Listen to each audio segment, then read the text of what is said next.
Every habit we engage in, whether it's nourishing or destructive, rewires our brain, and few habits rewire the brain as deeply, as silently, and as powerfully as pornography. Today, I want to explore what happens when we remove that input, when we take a break from porn, not from a place of shame, not from morality, but from neuroscience. What happens to our dopamine levels, our motivation, our relationships, our perception of reality itself? Because for many, chronic porn use doesn't just desexualize intimacy, it desensitizes life. So let's ask the hard question, what actually happens when you step away from porn? Dopamine is one of the most critical neuromodulators in the human brain. It plays a central role in how we experience motivation, pleasure, and goal-directed behavior. Every time we anticipate a reward or achieve something meaningful, whether it's finishing a workout, solving a complex problem, or connecting deeply with another human being, dopamine is released. It's not just about pleasure, it's about the pursuit. It's what drives us forward. Now, when it comes to pornography, the dopamine system is being hijacked. Unlike natural sexual stimuli, which are layered with emotional, physical, and social complexities, pornography offers a hyper-stimulating artificial experience that delivers instant gratification without effort or emotional reciprocity. The sheer novelty, an endless scroll of new faces, scenarios, and fantasies, keeps dopamine spiking again and again, far beyond what we would ever experience in natural, real-world intimacy. This rapid and repeated flooding of dopamine over time leads to what's called dopamine desensitization. What does that mean on a practical level? It means that the brain's baseline for stimulation shifts. Ordinary experiences, like a conversation with a partner, a walk in nature, working toward a personal goal, no longer feel exciting or motivating. The threshold for what the brain considers rewarding gets pushed higher and higher, and unless something is as stimulating as porn, it often feels boring, dull, or even depressing. This doesn't just affect sexual desire, it affects the whole reward system. Motivation to study, to work, to create, to build relationships, all of it can begin to fade, not because the person has become lazy or unmotivated, but because the chemical drivers of those behaviors are being blunted. Taking a break from porn, what some refer to as a dopamine detox or porn fasting, gives the brain an opportunity to recalibrate. Initially, there can be discomfort. Without that flood of artificial stimulation, the brain may feel underwhelmed by everyday life. But with time, the dopamine system begins to reset. Receptors become more sensitive again. Activities that once felt mundane start to feel fulfilling. A workout can feel energizing. A conversation can feel rich. Even small accomplishments can bring a sense of pride and momentum. This is not about becoming puritanical or demonizing sexuality. It's about regaining agency over your own brain chemistry. It's about moving from passive consumption to active participation in life. When you reduce or eliminate chronic porn use, what you're really doing is reclaiming your ability to feel motivated by real goals, real relationships, and real experiences. That's a biological reality, not just a psychological or moral narrative. And it has profound implications not just for sexual health, but for personal development, creativity, and long-term fulfillment. 1 of the most overlooked yet deeply impactful consequences of frequent pornography use is the gradual desensitization of the brain to natural sources of pleasure. This process is subtle, but profound. Over time, the hyperstimulation from porn creates an artificial standard, an unrealistic benchmark for what is considered arousing or pleasurable. The human brain, being highly adaptable, starts adjusting to that level of intensity. The result is a dampening of response to real-world experiences. This phenomenon is rooted in a very basic principle of neuroplasticity. The brain changes based on what it's repeatedly exposed to. When someone watches porn frequently, especially high-speed, novel content that can be changed with a click or swipe, their reward system becomes tuned to expect fast, intense, and highly varied sexual stimulation. Real-life intimacy, by contrast, unfolds more slowly. It involves emotional vulnerability, nonverbal communication, and mutual attunement. It doesn't come with the same endless novelty, and it doesn't deliver an immediate spike of dopamine the way artificial sexual content does. Over time, this can lead to what neuroscientists call erotic conditioning. The brain begins to associate arousal and satisfaction not with human connection or emotional intimacy, but with pixels on a screen and exaggerated, curated performances. This means that even when a person is physically with a partner, their brain may not be fully engaged or responsive. They might struggle to feel aroused, to stay present, or to experience satisfaction. What was once naturally exciting, the touch of another person, eye contact, flirtation, the rhythm of real intimacy, can start to feel flat, uninteresting, or even anxiety-inducing. But it doesn't stop at sexual experience. This dulling of the reward system spills into other areas of life as well. The brain, overwhelmed by synthetic highs, becomes less responsive to simpler, slower forms of joy. The beauty of a sunset, the taste of a favorite meal, the comfort of a good conversation, these things may no longer spark the same emotional response. It's as if the world loses color, contrast, and richness. This is not because those experiences are inherently less valuable, but because the brain has adapted to expect something louder, faster, and more intense in order to feel anything at all. Taking a break from porn begins to reverse this desensitization. In the first days or weeks, a person may feel emotionally numb or uninterested in many things. That's not failure, it's the system recalibrating. Slowly the brain starts to reawaken to more subtle forms of pleasure. There's a resensitization process at play. Natural cues, like touch, scent, eye contact, laughter, begin to register more powerfully again. Real intimacy becomes not just possible, but deeply rewarding. And it's not only in sexual connection where this happens. Motivation returns, moods stabilize, and life regains a kind of texture and emotional depth that had been lost. This is one of the most hopeful aspects of neuroplasticity. The same mechanism that allowed the brain to adapt to artificial stimulation is the same mechanism that allows it to heal, to rewire, and to re-engage with life as it is. With time, patience, and consistency, the ability to find joy in real human connection and authentic experience can return, not as a forced behavior, but as a genuine response from a brain that's no longer numb, but fully alive. The human brain is divided into many functional areas, but one of the most critical for self-control, planning, and conscious behavior is the prefrontal cortex. This region, located just behind the forehead, is responsible for executive functions, our ability to focus, make decisions, resist impulses, delay gratification, and reflect on our actions. It's what allows us to set long-term goals and pursue them in the face of distractions and temptations. It's also the part of the brain that makes us uniquely human.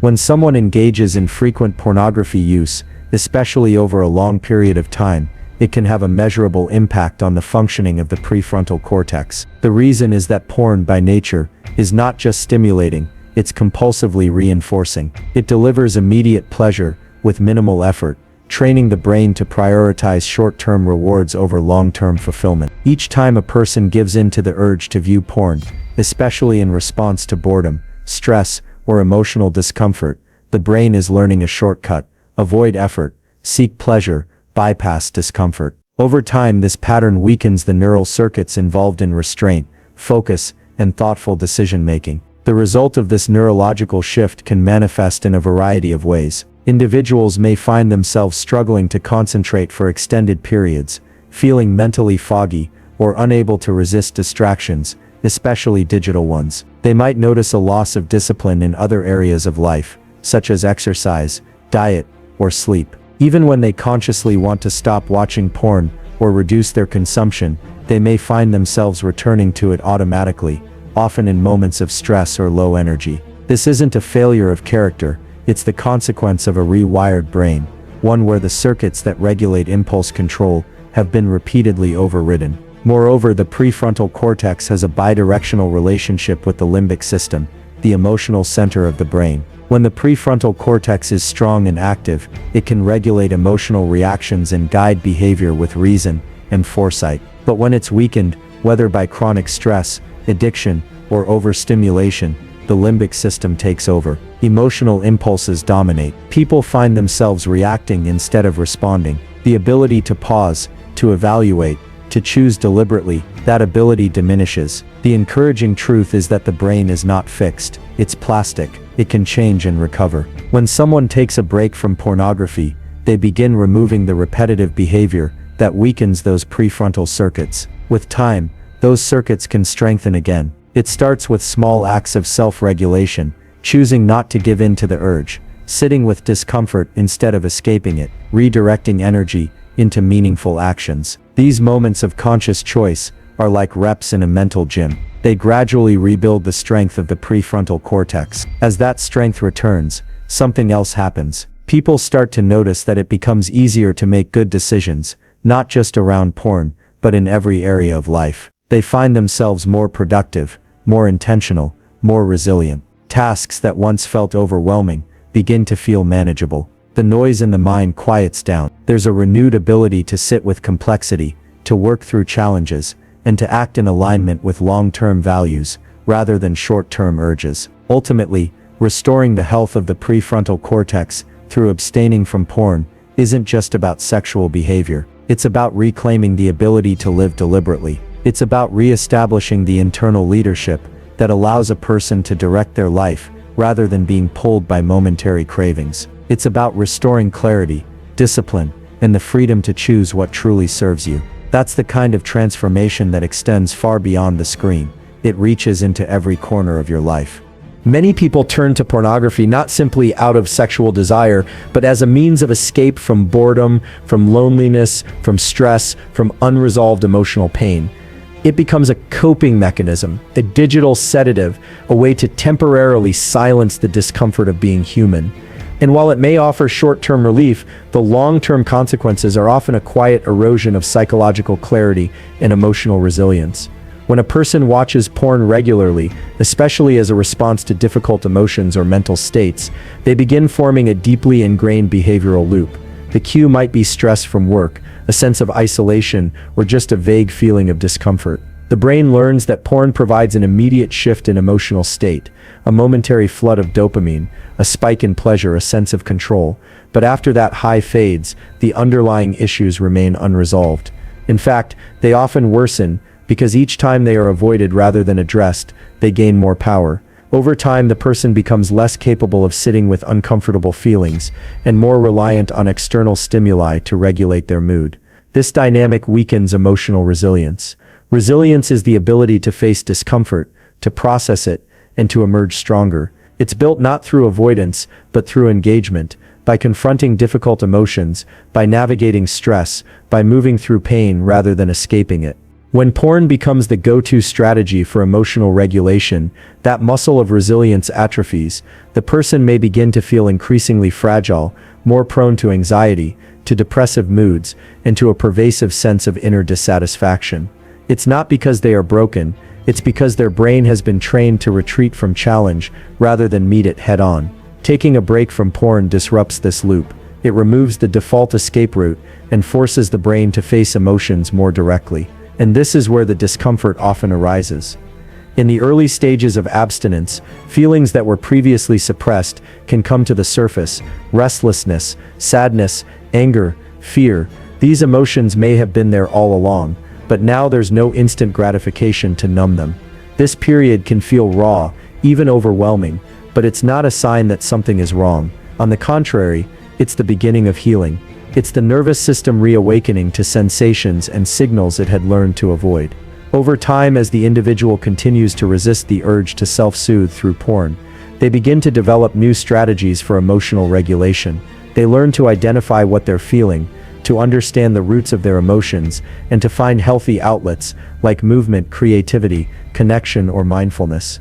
These practices don't just patch over emotional wounds, they strengthen the internal architecture that allows a person to remain grounded under pressure. Clarity begins to return.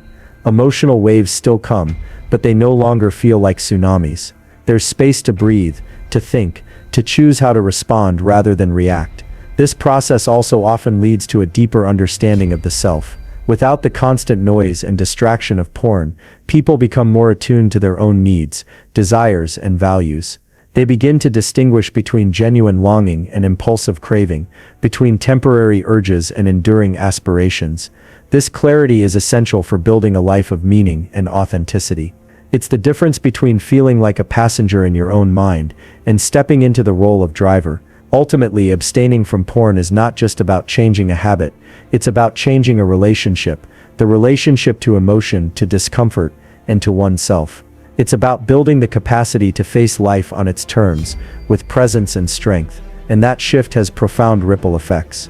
It creates a foundation for mental stability, emotional depth, and a more powerful grounded experience of being alive. Pornography presents a highly stylized, exaggerated version of human sexuality. It's designed to maximize visual and psychological stimulation, often distorting what sex, intimacy, and connection actually look and feel like in real life. Over time, repeated exposure to this artificial reality can reshape a person's expectations, not just of sex, but of relationships, communication, and even their own body image and self-worth. What begins as casual consumption can slowly become a filter through which all intimate experiences are judged, measured, and often found lacking. One of the most damaging effects of this distortion is the way it reprograms the brain to prioritize performance over presence. In real intimacy, connection is built on mutual trust, emotional vulnerability, shared rhythms, and nonverbal cues. It's slow, unpredictable, and deeply human, but porn teaches the opposite. It teaches speed, dominance, novelty, and a kind of mechanical gratification that leaves out the emotional dimension entirely. As a result, people may come to view their partners not as individuals with their own feelings and rhythms, but as props in a performance, a scene to be acted out, rather than a connection to be experienced. This disconnect can lead to a profound sense of dissatisfaction, even when a person is physically close to someone else. They may feel distracted, unable to be fully present, or disappointed that the real experience doesn't match the fantasy. In some cases, it can cause sexual dysfunction, difficulty with arousal, performance anxiety, or even an inability to feel anything at all. These issues are not uncommon, and they are not signs of something inherently wrong with the individual. They are reflections of a nervous system that has been conditioned to respond to artificial stimulation and is struggling to adjust to natural human interaction. Beyond the physical aspects, the psychological impact can be just as damaging. A person who consumes a lot of porn may begin to internalize the unrealistic body types, exaggerated reactions, and scripted dynamics they see on screen. This can lead to feelings of inadequacy, worries about not being enough in bed, not looking a certain way, or not having the right kind of experience. They might also develop fears of being emotionally vulnerable, or struggle with the idea of being fully seen by another person, because real intimacy requires exposure, not just of the body, but of the mind and the heart. When someone has been conditioned to relate to intimacy as something performative and controlled, the rawness of true connection can feel terrifying. Taking a break from porn gives the brain and the heart a chance to reorient. At first, there may be discomfort, even confusion. Without the scripted cues and predictable patterns of porn, intimacy can feel uncertain or awkward, but that is exactly where the growth begins.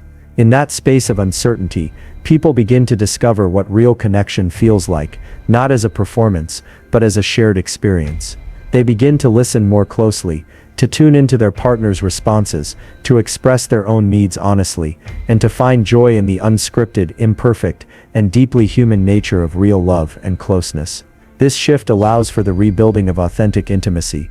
It restores the emotional component of sexuality, the part that involves care, curiosity, and mutual respect. It also opens the door to deeper communication and trust. People begin to talk more openly about their desires, their boundaries, their vulnerabilities, and in doing so, they create relationships that are not only more satisfying sexually, but also more resilient emotionally.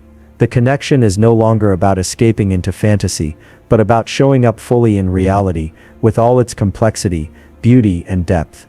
Ultimately, stepping away from pornography is not about rejecting pleasure, it's about rediscovering it.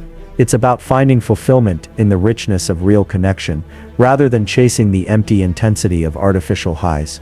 It's about choosing presence over performance, depth over novelty, and love over illusion. And when that shift takes root, it doesn't just change a person's experience in the bedroom, it transforms their entire capacity to connect with others and with themselves.